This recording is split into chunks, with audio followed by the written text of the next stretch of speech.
नाज़रीन अस्सलाम वालेकुम। ज़ेड न्यूज़ टीवी चैनल में आपका इस्तकबाल है। मैं सलमान खान। तफसीली खबरों से पहले सुर्खियों पर नज़र डालते हैं। तेलंगाना में इंटरमीडिएट में नए कोर्सेज मुतारिफ करवाने की तजवीज़। मुजव्विज़ा नए कोर्सेज नए तालीमी साल से तलबा के लिए रहेंगे दस्तयाब। राजशेखर रेड्डी आज भी तेलंगाना की आवाम के दिलों में जिंदा है, इसीलिए मुझे मिल रही है मोहब्बत। वाईएस शर्मिला की मीडिया से बातचीत।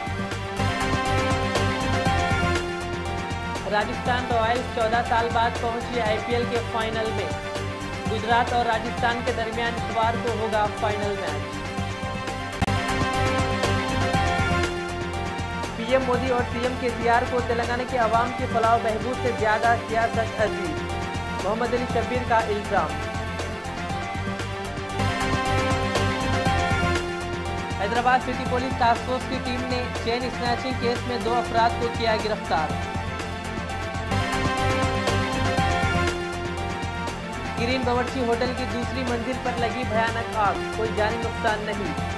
राय दुर्गम पीएस लिमिट में पेश आया वाकया। अब पेश है खबरों की तफसील। वाईएसआर पार्टी की सरबराह वाईएस शर्मिला की पदयात्रा को तेलंगाना की आवाम की ज़बरदस्त हिमायत मिल रही है, जिसकी वजह से टीआरएस पार्टी पर खौफ तारी हो रहा है। साबिक़ वज़ीर आला डॉक्टर राजशेखर रेड्डी आज भी तेलंगाना की आवाम के दिलों में जिंदा है।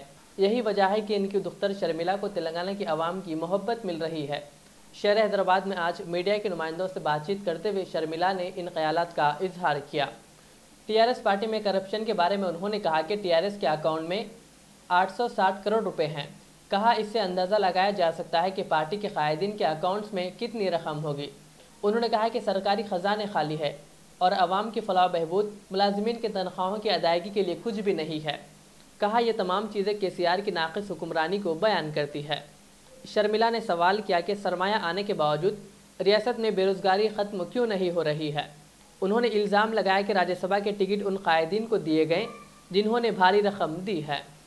వాళ్ళ పాలన అద్భుతము అని కనుక ప్రజల సమస్యలను ఎత్తి చూపటానికే ఈ పాదయాత్ర, ప్రజల తరపున పోరాటం చేయటానికే ఈ పాదయాత్ర. మేము వేసే ప్రతి అడుగు ప్రజల కోసం వేస్తున్నాం. రాజశేఖర్ రెడ్డి గారి సంక్షేమ పాలన తిరిగి తీసుకొస్తామని భరోసా కలిగించడానికే ఈ పాదయాత్ర. డబ్బున్న వాళ్ళు ఆ డబ్బును దాచుకోవడం కోసం మాత్రమే రాజకీయాల్లోకి వస్తున్నారంటూ టీఆర్ఎస్ పార్టీ మంత్రులు వ్యాఖ్యలు చేస్తున్నారు. రెండోది మేడం, నెక్స్ట్ మంత్ జూన్ వస్తుంది.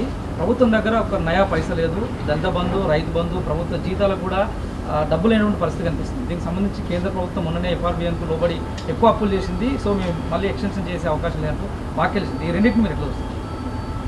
ప్రభుత్వానికి కావాల్సింది ప్రజలకు మేలు చేయాలి అన్నది కాదు. ఈరోజు టీఆర్ఎస్ పార్టీ అకౌంట్లో ఎన్ని డబ్బులు ఉన్నాయి? 860 కోట్ల రూపాయలు టీఆర్ఎస్ పార్టీ అకౌంట్లో కూర్చున్నాయి. ప్రతి నెల టీఆర్ఎస్ పార్టీ అకౌంట్ కంట 3 కోట్ల రూపాయలు వడ్డీ వస్తుంది. ఆ వడ్డీయే 25 కోట్ల రూపాయలు అయిందంట. అంటే అసలు వడ్డీ డబ్బు ఏమి చేసుకోవాలో అర్థం కాని పరిస్థితిలో టీఆర్ఎస్ పార్టీ ఉంది. టీఆర్ఎస్ పార్టీ బ్యాంక్ అకౌంట్లోనే 860 కోట్లుంటే ఇక టీఆర్ఎస్ పార్టీ నాయకులకు ఎంత డబ్బులు ఉండాలి, టీఆర్ఎస్ పార్టీ అధ్యక్షుడు కేసీఆర్ గారికి ఆయన కుటుంబానికి ఎన్ని డబ్బులు ఉండాలి, ఎన్ని డబ్బులు సంపాదించుకుని ఉండాలి. ఈరోజు మన రాష్ట్రంలో పెద్ద పెద్ద ప్రాజెక్టులకు కావాల్సిన అప్పులు తెచ్చారు. రాష్ట్రాన్ని అప్పుల కుప్పగా మార్చారు. ఈరోజు లక్షల కోట్లు అప్పులు తెచ్చారు. ఎందుకు తెచ్చారు? ప్రాజెక్టులు చేస్తే కమిషన్లు తీసుకోవచ్చు కనుక తెచ్చారు. కమిషన్లు తీసుకున్నారు, కానీ పథకాలు చేస్తే కమిషన్లు రావు కదా. అందుకని ఏ పథకము నడవటం లేదు. కారణం కేసీఆర్ గారు కాదా? కేసీఆర్ గారి అసమర్థత కాదా? ముమ్మాటికి కేసీఆర్ గారు ఫెయిల్ అయ్యారు. कांग्रेस के सीनियर कायद व साबिक़ वज़ीर मोहम्मद अली शब्बीर ने इल्ज़ाम आयद किया कि वज़ीर आज़म नरेंद्र मोदी और वज़ीर आला केसीआर तेलंगाना की आवाम के मसाइल का हल तलाश करने के बजाय सियासी फ़ायदा हासिल करने की कोशिश कर रहे हैं। एक प्रेस नोट जारी करते हुए मोहम्मद अली शब्बीर ने कहा कि दोनों कायदीन की तरजीहात अवाम की भलाई नहीं है बल्कि सियासी फ़ायदा है। मोहम्मद अली शब्बीर ने कहा कि वज़ीर आज़म ने 26 मई को अपने दौरे को हैदराबाद तक महदूद रखा, जबकि केसीआर ने खुद को इस्तकबाल से दूर रखते हुए वज़ीर आज़म को सियासी तकरीर का मौका फराहम किया। उन्होंने कहा कि वज़ीर आज़म और केसीआर मिली भगत है और वो सियासी फ़ायदे के लिए एक दूसरे की मदद कर रहे हैं। शब्बीर अली ने कहा कि केसीआर को चाहिए था कि वो इस मौके का फ़ायदा उठाकर रियासत के मसाइल पर वज़ीर आज़म को याददाश्त पेश करते, लेकिन उन्होंने तेलंगाना की आवाम की भलाई पर तवज्जो नहीं दी। मोहम्मद अली शब्बीर ने कहा कि केसीआर ने खुद को गैर हाजिर रखते हुए वज़ीर आज़म मोदी के लिए जलसे की राह हमवार कर दी।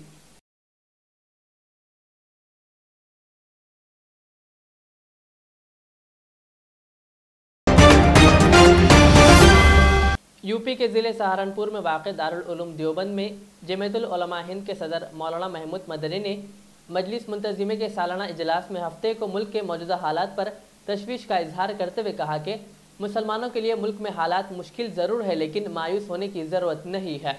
देवबंद में जमीयतुल उलमा के 2 रोज़ा इजलास का आज से आगाज़ हुआ। इजलास में अपने खिताब के दौरान मौलाना ने कहा कि आज मुसलमानों का जीना मुश्किल हो गया है और हमें हमारे ही मुल्क में अजनबी बना दिया गया है। उन्होंने कहा कि हम जुल्म बर्दाश्त करेंगे, लेकिन मुल्क पर आंच आने नहीं देंगे। इजलास के पेश नज़र देवबंद में सिक्योरिटी के पुख्ता इंतजाम किए गए हैं। इजलास में वर्किंग बॉडी की मीटिंग में एकसा सिविल कोड, ज्ञान वापी मस्जिद तनाज़ा, मथुरा में श्री कृष्ण जन्मभूमि, शाही ईदगाह तनाज़ा समेत मुल्क के दीगर मौजूदा मसाइल पर तबादिले ख्याल होगा। अगर ये मजबूत होगा तो इंडिया मजबूत होगा। इसको समझना होगा, बिरादरान वतन को समझना होगा। इत्तेफाक से अभी दौर चला है मीडिया में मुकाबले का, कितना न्यूज को कितना सेंसेशनलाइज किया जा सकता है, इसका मुकाबला हो रहा है। अब आपके जुमले, मेरे जुमले पूरे के पूरे सही सही या बिगाड़ के कैसे खड़ा किया जाए, इसका मुकाबला चल रहा है।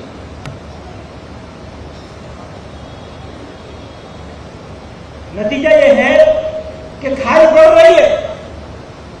इस खाई को घटाने की जितनी जिम्मेदारी हमारी है, उससे ज्यादा जिम्मेदारी सरकार की है और हमारी मीडिया की, हमारे मीडिया के दोस्तों की। हमारी एक हद तक जिम्मेदारी है, वो हम हमेशा पूरी करी है, कर रहे हैं और करते रहेंगे इंशाअल्लाह। लेकिन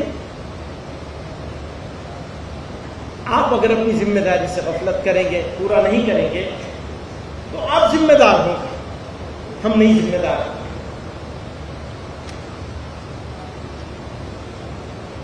बुजुर्गों और दोस्तों, आज पहली नशिस्ती है।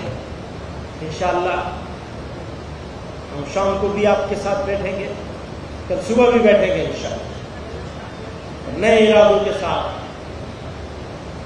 काम को पूरी ताकत के साथ करने की नीयत के साथ। याद रखिएगा, पहला काम शुरू होता है नीयत से। आप नीयत करेंगे कि हां काम करना है, आराम नहीं करना है।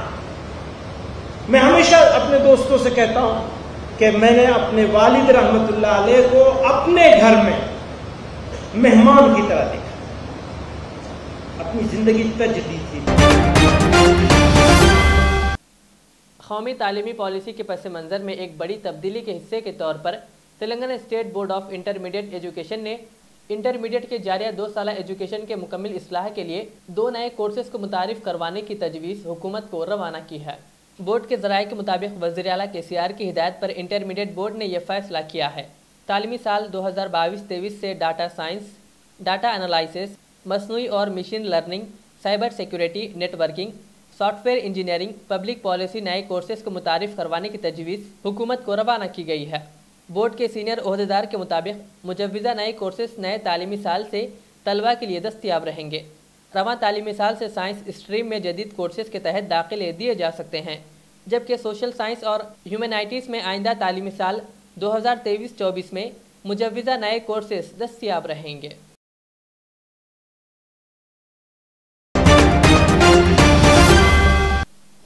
हैदराबाद सिटी पुलिस से वाबस्ता टास्क फोर्स की टीम ने स्नैचिंग करने के केस में 2 मुलजिमीन को गिरफ्तार किया, जिनकी शनाख्त 40 साला मोहम्मद फैसल शाह अली जाबरी और 35 साला मोहम्मद खलील की हैसियत से हुई है, जो कि बल्लागुड़ा हैदराबाद के रहने वाले हैं। पुलिस ने इनके कब्जे से 120 ग्राम सोना और एक पल्सर गाड़ी को जब्त किया। इस सिलसिले में साउथ जोन डीसीपी साई चैतन्य IPS ने एक प्रेस मीट करते हुए केस की तफसीलात बताई। आज प्रेस कॉन्फ्रेंस का ये कि 2 अक्यूज जो चेन स्नैचिंग कर रहे थे हैदराबाद सिटी में, उनको डीसीपी सीपी कमिश्नर सर का टास्क फोर्स और साउथ जोन पुलिस मिलकर पकड़ा था। उनका नाम है मोहम्मद फैज़ल शाह अली जबरी अलियास अब्दुल्ला सोहेल और मोहम्मद कलील।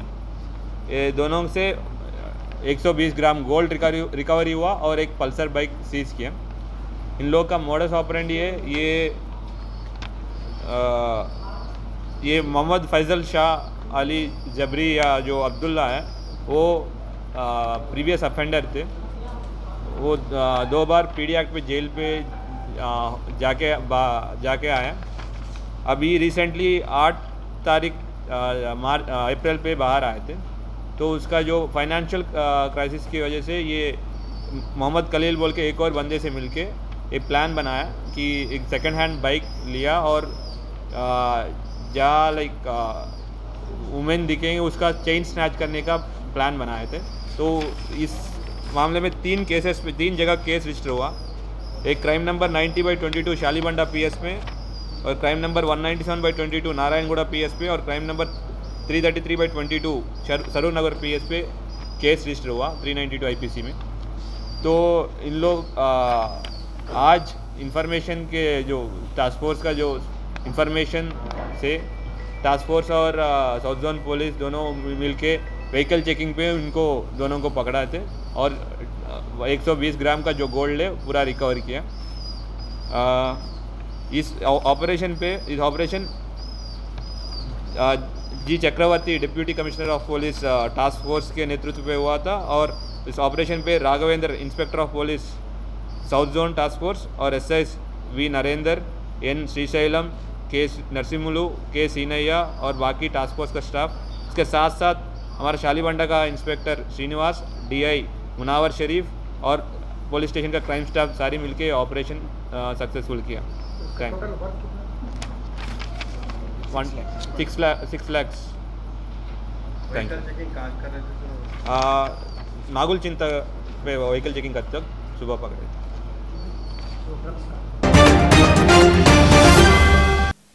शहर हैदराबाद के राय दुर्गम पुलिस स्टेशन हदूद में वाक़ई ग्रीन बावर्ची होटल की दूसरी मंजिल पर आज सुबह अचानक आग लगने का वाक़या पेश आया।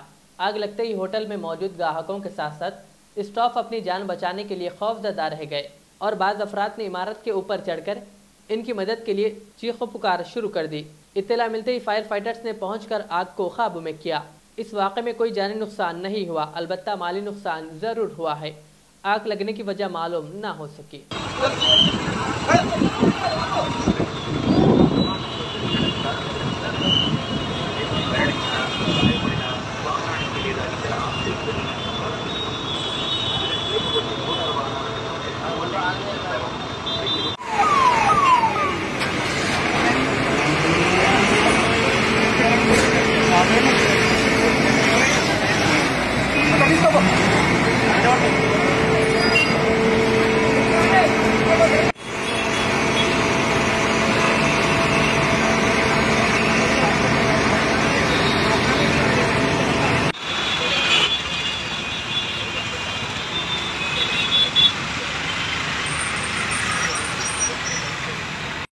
సంవత్సరాలకు పైన ప్రతి ఒక్కరూ బైక్ పై వెళ్తున్నప్పుడు హెల్మెట్ పెట్టుకోవాలి.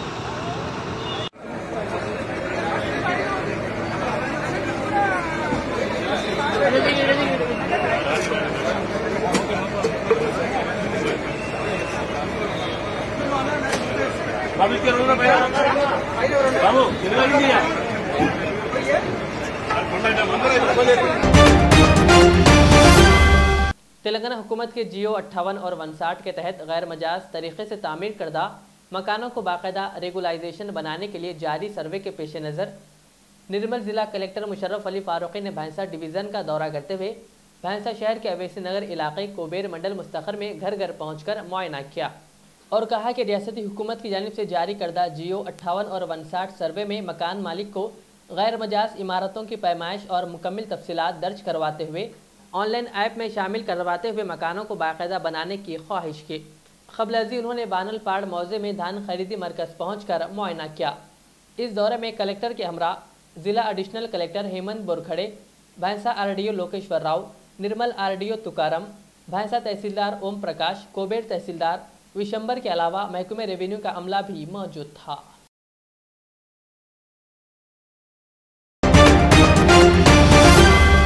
राजस्थान रॉयल्स ने जुमा को रॉयल चैलेंजर्स बेंगलुरु को एक तरफा अंदाज में 11 गेंद बाकी रखते हुए 7 विकेट से शिकस्त देकर 14 वर्षों के तवील वक्फे के बाद IPL के फाइनल में दाखिल हो गई। बेंगलुरु ने IPL क्वालिफाई 2 में 20 ओवर में 8 विकेट पर 157 रन बनाए, लेकिन राजस्थान ने 18 ओवर 1 बॉल में 3 विकेट पर 161 रन बनाए। राजस्थान ने 2008 में IPL के फाइनल में पहुंचकर टाइटल जीता था। इसके बाद राजस्थान ने 2022 में फाइनल में जगह बना ली है। शहर हैदराबाद के मज़ाफ़ात में पेश आए सड़क हादसे में सिद्दीपेट पुलिस स्टेशन से वाबस्ता एक सब इंस्पेक्टर जाँ बहक हो गए। ये हादसा जुमा की शब शहर के शामिरपेट इलाके में उस वक्त पेश आया जब उनकी बाइक को तेज़ रफ्तार लॉरी ने टक्कर दे दी। इनकी शनाख्त मोहम्मद पाशा के तौर पर की गई है, जो हैदराबाद से सिद्दीपेट की समेत जा रहे थे। पुलिस के मुताबिक जब वो मजीदपुर गांव के करीब पहुंचे तो मजीदपुर चौराहे से मेडचल जाने के दौरान लॉरी ने इनकी मोटरसाइकिल को टक्कर दे दी, जिस पर मोहम्मद पाशा ने अपनी बाइक का तवाजुन खो दिया और इनकी बाइक लॉरी के पहिए में आ गई और वो जाँ बहक हो गए। इत्तला मिलते ही शामिरपेट पुलिस ने वहां पहुंचकर जांच शुरू कर दी। इस सिलसिले में पुलिस ने लापरवाही से गाड़ी चलाने का एक मामला दर्ज कर लिया और मफरूर ड्राइवर की तलाश शुरू कर दी और नाश को पोस्टमार्टम के लिए गांधी अस्पताल मुंतकिल कर दिया।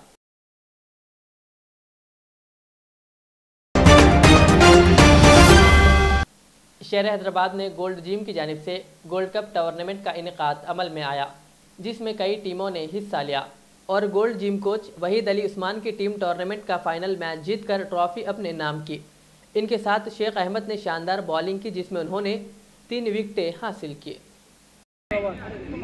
ये क्रिकेट का गेम चल रहा है आजकल, तो गोल्ड जिम की तरफ से हम लोग यहाँ पर 3 टीम्स लेके आए थे। बहुत बेहतरीन जो कंपटीशन था, इसमें हम लोग बहुत अच्छी तरीके से बैटिंग कर रहे हैं, बॉलिंग कर रहे हैं, फिटनेस का पूरा मुजाहरा कर रहे हैं। उसमें से बेस्ट ऑफ द बेस्ट जो है सो बॉलिंग अहमद और आफ्ताब और ये लोग कर रहे हैं, और उसके बाद अफसर भी जो सो बेहतरीन बैटिंग करके जो सो ये विनर जो सो कप हमारे हाथ में आया है गोल्ड जिम की तरफ से।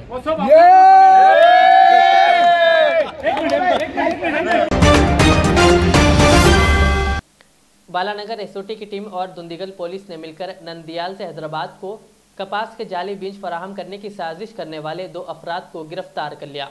तफसीलात के मुताबिक दुंदीगल ORR सर्विस रोड पर बालानगर SOT और महकमे ज़राअत ने मुश्तरका तौर पर छापा मारकर एक बोलेरो गाड़ी को रोक कर चेक किया और इसमें नकली बीज निकलने पर गाड़ी को और बीजों को जब्त कर लिया और इस सिलसिले में पुलिस ने 2 मुलजिमिन हरीश और अलीशा को गिरफ्तार कर लिया। ये लोग पहले भी इसी हरकत में मुलव्विस बताए गए। along with driver is the third person. First వచ్చేసి Harish main person, second allege absconding person. అతన్ని కూడా మనం ట్రేస్ అవుతాం. ఇద్దరు వెనకలో ఉన్నారు, ఒకరు పరారు. ఒకరు పరారు. సార్ మార్కెటింగ్ ఎలా చేస్తున్నారు సార్? ఇప్పుడు ఏం చేస్తారంటే వితౌట్ లేబులింగ్ ప్యాకేజింగ్ చేసి డైరెక్ట్ ఫార్మర్స్ దగ్గరికి వెళ్ళి అమ్ముతారు షాప్స్ కి. అందరికీ నమస్కారం. వ్యవసాయాధికారి మీరు జేమ్స్ బాబు SOT ఇన్స్పెక్టర్ అన్నారెడ్డి, అలానే SI విజయ్, ప్రభాకర్, కిషోర్, శ్రీనివాస్, వీళ్ళంతా SIs ఒక బృందంగా ఏర్పడి వాళ్ళకి నర్సిరెడ్డి, నరేష్, హరీష్, ఇర్ఫాన్, రమేష్, నారాయణ రెడ్డి అండ్ వెంకటయ్య వీళ్ళందరూ PCs SOT and local Dundigal police station వాళ్ళు అలాంగ్ విత్ AO గారు వీళ్ళందరూ కూడా వెళ్ళి చాలా చాకచక్యంగా పట్టుకొని మనకి కేసు డిటెక్ట్ చేయడం జరిగింది. సో వీళ్ళందరికీ కూడా మన DO గారు ఒక సపోర్ట్ అండ్ ఇన్స్ట్రక్షన్స్ ఇవ్వడం జరిగింది. అలానే మన जिले संगरेडी मुस्तखर में आज Arvind Kumar commissioner information public relation department Telangana ने जिले संगरेडी मीडिया एक्रेडिटेशन कमेटी का GO जारी करते हुए MA Khader Faisal senior journalist को रुकन मीडिया एक्रेडिटेशन कमेटी जिला संगारेड्डी नामजद किया है, जिस पर M A Qadar Faisal senior journalist, सदर उर्दू जर्नलिस्ट फोरम जिला मुत्तहदा मेदक व रियासती सेक्रेटरी TUWJ रुकन मीडिया एक्रेडिटेशन कमेटी ने कहा कि वो अपने फ़राइज़ को बखूबी अंजाम देने के लिए हर मुमकिन कोशिश करेंगे। उन्होंने सहाफ़ियों को मशवरा दिया कि वो महकमे पब्लिक रिलेशन की जानिब से जारी करदा अहकामात के मुताबिक एक्रेडिटेशन कार्ड के लिए अपने इदारे से मंजूरी हासिल करते हुए जल्द से जल्द ऑनलाइन फॉर्म दाखिल करें, जिसकी आखिरी तारीख 4 जून मुकर्रर है। एम ए कादर फैसल को रुकन मीडिया एक्रेडिटेशन कमेटी ज़िला नामजद करने पर संगारेड्डी में तेलुगु सहाफ़ियों ने इनकी शालपोशी व गुलपोशी करते हुए इन्हें मुबारकबाद पेश की। इसी तरह दीगर सीनियर सहाफ़ियों ने भी एम ए कादर फैसल को मुबारकबाद पेश की।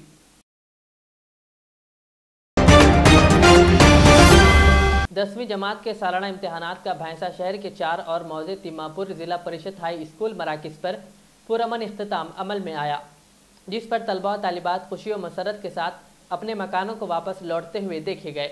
भैंसा मंडल एजुकेशन ऑफिसर सुभाष के मुताबिक भैंसा मंडल के जुमला 7 इम्तिहानी मराकिज़ में 1576 के मिन जुमला 22 तलबा आखिरी पर्चे में गैर हाजिर थे।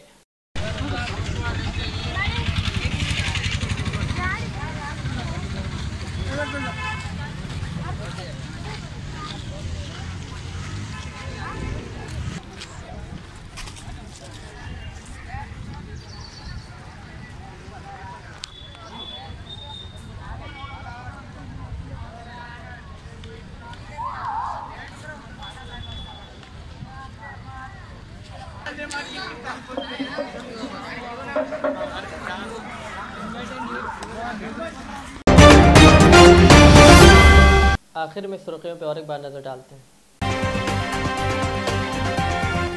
तेलंगाना में इंटरमीडिएट में नए कोर्सेज मुतारिफ करवाने की तजवीज़। मुजव्विदा नए कोर्सेज नए तालीमी साल से तलबा के लिए रहेंगे दस्तयाब। राजशेखर रेड्डी आज भी तेलंगाना की आवाम के दिलों में जिंदा है, इसीलिए मुझे मिल रही है मोहब्बत। YS शर्मिला की मीडिया से बातचीत। राजस्थान रॉयल्स 14 साल बाद पहुंची IPL के फाइनल में। गुजरात और राजस्थान के दरमियान इतवार को होगा फाइनल मैच। PM मोदी और CM KCR को तेलंगाना की आवाम की फलाह बहबूद से ज्यादा सियासत अजीज। मोहम्मद अली शब्बीर का इल्जाम। Hyderabad city police task force की टीम ने चेन स्नैचिंग केस में 2 अफराद को किया गिरफ्तार। ग्रीन बावर्ची होटल की दूसरी मंजिल पर लगी भयानक आग, कोई जानी नुकसान नहीं। राय दुर्गम PS लिमिट में पेश आया वाकया। ये थी आज की दिन भर की हमारी खबरें। मुझे इजाज़त दीजिए। हमारे इज़र चैनल को यूट्यूब पर सब्सक्राइब, फेसबुक पर लाइक शेयर ज़रूर करें। अल्लाह हाफ़िज़। रियाज इस्लामिक स्कूल तालीमी मैदान में एक नया इनकलाब। इस्लामिक और मॉडर्न एजुकेशन की अजीम दरसगाह। 23 साल तजुर्बे के बाद तलबा और तालिबात के लिए रियाज इस्लामिक स्कूल पेश करता है हिफ्ज़ कुरान, नाज़िरा कुरान क़ायदे के अलावा नर्सरी ता 10वीं जमात तक के तालीम का बेहतरीन नज़्म। बच्चों के लिए हॉस्टल की सहूलत, मुस्तहिक़ तलबा के लिए खुसूसी रियायत, तलबा और तालिबात के लिए अलहदा क्लासेस के माकूल नज़्म, खुसूसी computer classes, hardware and software training. बच्चों में तहरीरी और तकरीरी सलाहियतों को उजागर करने के लिए हफ्तावारी प्रोग्राम। काबिल और मुशफ़िक़ असातिज़ा इकराम की निगरानी में बेहतरीन तालीम नज़्म। सुबह 8 बजे तक शाम 4:30 बजे दाखिले जारी हैं। उजलत कीजिए। Riyaz Islamic school, opposite lane, new SR petrol pump, Vattepally, Hyderabad. HKJN furniture अब एक और नए ब्रांच के साथ Farid complex, Shastripuram, Owaisi hills line पर। याद रहे, 40 साल से फर्नीचर की दुनिया में भरोसे का एक नाम HKJN फर्नीचर। हमारे यहाँ नए डिजाइन्स का नया कलेक्शन मौजूद रहता है। आपकी ख्वाहिश के ऐन मुताबिक भी फर्नीचर तैयार किए जाते हैं। आली जनाब मोहम्मद नसीर चिश्ती साहब की जानिब से यतीम और गरीब बच्चों के फर्नीचर के लिए खुसूसी discount package. HKJN manufacturing showroom. हमारा पता Farid complex, Shastripuram, Owaisi hills line, Hyderabad. HKJN furniture.